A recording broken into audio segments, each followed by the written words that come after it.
With a lot of horror movie reboots, there's only a few that really kind of stick out to me that I really enjoy. One of them being Halloween, the 2018 version. I really enjoyed that one because my expectations were pretty low, and it was actually during a weekend where a lot of good movies were coming out, like Venom and then the new Predator movie. I remember it was in like that 2018 fall period. I was really excited to see a bunch of movies. And the only one of those three that I actually really enjoyed was Halloween. So let's talk about why I really enjoyed it. I liked how kind of brutal it started off with Michael Myers. Like you kind of already knew that he was kind of messed up, but then when they had that scene where the two reporters kind of go to check on him on a psychiatric ward, I guess is what it is, and you see everyone else who's kind of mentally insane is going nuts around him being out and just sensing his energy, you start to really know how sadistic and messed up he is. Because if people who are actually insane are going crazy around this guy, then you must know that Michael Myers is truly something else. And then the reporters were out there and they were kind of trying to talk to him, but he was just not talking to them. And you just felt like this eerie sense the whole time. And it was really good pacing and it was a really good silence as well in some of those moments where you kind of knew just even him just standing there, even though he was chained, you were still worried that he would just reach out to one of the reporters and just kind of grab them.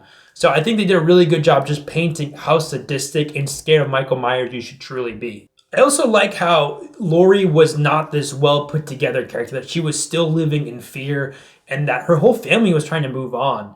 But Laurie was adamant that she couldn't rest until Michael Myers was dead. And she always had this fear that if he were to be released, that he would create so much havoc that she would not be able to rest until he was dead. So basically, you just felt that all of her whole family members were moving on, and people were getting frustrated at Laurie to not move on. Everyone wants to just live their life as if nothing had happened. I mean, the past is the past, and he's in jail, and so why can't we just enjoy what we have left of our life? Like, why do we need this PTSD to haunt us? And I thought it was a really interesting kind of note about PTSD and trauma. It's like some people can move on and some people can't move on. And then some people get frustrated at the people who can't move on. And the person who can't move on is frustrated at the person who've moved on, saying it's not done. We have to acknowledge what's happened in the past. So I kind of enjoyed that little commentary as well. The other thing about Laurie Strode was that you kind of knew that when Michael Myers would get released, that she would be so badass in those moments. That she would come out and be like, this is why I never got over this moment, because in a situation like this, although it was 30, 40 years later that he was escaped or whatever the case might be, you just knew that all this training and this anxiety that she was feeling would eventually help save her. My favorite death in that movie was the woman in the bathroom. So one of the reporters goes to the bathroom in a gas station and she thinks she's okay doing her business. And then Michael Myers kind of walks into the bathroom and he kind of goes and shakes the bathroom door. And I think just being in a bathroom or a shower is one of the most vulnerable positions you can be. So they really executed that feeling of vulnerability to a perfection. So he kind of comes up to the bathroom door and shakes it. And then she's like, excuse me, this is occupied, this is occupied. And he kind of is still persistent on trying to get in. And then she knows that it's not just a person who had the wrong door. It's that it's something graver, something more, just something more imminent. So he kind of puts his hand over the top of the bathroom door and just drops a bunch of teeth. And that was so creepy and so well done. And it just kind of like let it marinate a little bit. The teeth fell down. There's maybe like a few seconds of her realizing, oh my God, I think I know what this is. I know who this is. Like I'm in trouble. And so then he kind of busts in and tries to like slam it in. And she tries to play this do-si-do with him. But ultimately she gets caught. But that whole scene was just so beautiful because you're kind of trapped in a bathroom, which is a very, like I said, a vulnerable place.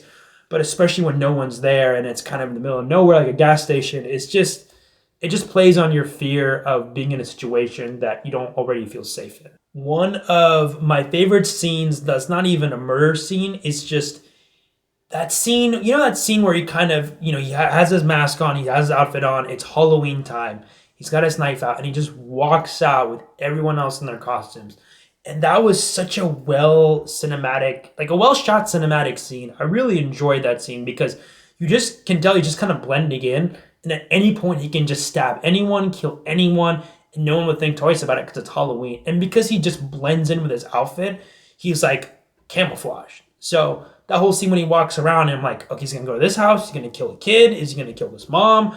And just, I really love that because there was just so much like creativity that was going on in my head. I was like, he can do whatever the hell he wants. Because number one, he can get away with it, and number two, because he can just blend in so well. I just thought that whole cinematic scene was just beautiful.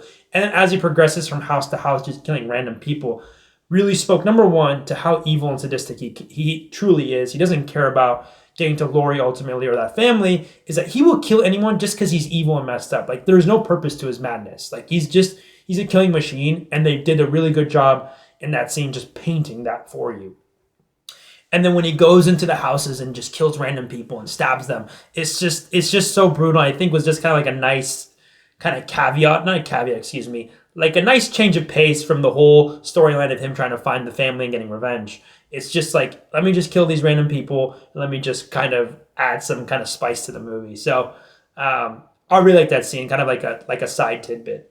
Overall, I really enjoyed the movie. I thought it was the best one of the trilogies, and it just kind of invigorated life in a franchise that had been dead for quite some time. And I remember I watched the Nightmare on Elm Street remake just before, I think a few weeks before the 2010 or 2009 remake. I remember what day it came out. And that sucked. That was terrible. And even the Friday the 13th that came out around the same time wasn't as good as the originals. I thought it was still pretty good, but it wasn't as bad as Nightmare on Elm Street, but it's still not as good as I thought it would be. All the trailers were hyping it up, and I think Michael Bay directed it, so it got a lot of hype, and it kind of fell down. And so, with Nightmare on Elm Street not doing as well as I wanted to, and with Friday the 13th, my expectations for Halloween were pretty low. But I really enjoyed it. I had a lot of fun, and I wish the next few installments in the trilogy kind of were able to keep up the live, like the fire and the excitement in it, but I guess we can't have good things. But overall, I enjoyed the movie, and I would recommend it.